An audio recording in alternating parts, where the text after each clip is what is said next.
قریشي وایي پاکستان افغانستان ته د مرستو لیږلو دهلیز رامنځته کړی. د پاکستان د بهرنیو چارو وزیر شاه محمود قریشي ویلي چې اسلام آباد افغانستان ته د مرستو لیږلو لپاره ستراتیژیک دهلیز رامنځته کړی دی.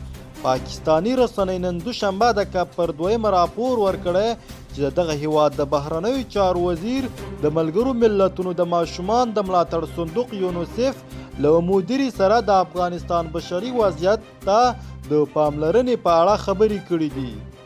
د پاکستان د بهرنیو چارو وزیر د یونیسف له اجرایي مدیرې کاترین ام راسل سره په لیدنه کې په افغانستان کې د انساني او اقتصادي ناورین پر مخنیوي ټینګار کړی دی.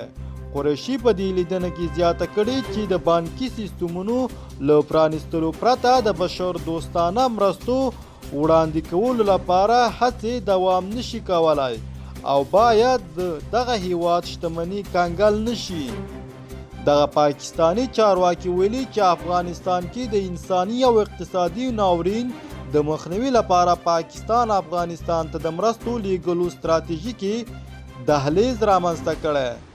د یونیسف اجرایي مدیرې په دې لیدنه کې له افغانستان سره د بشر دوستانه مرستو عملیاتو د اسانه کولو له ملاتړه هرکلی کړی.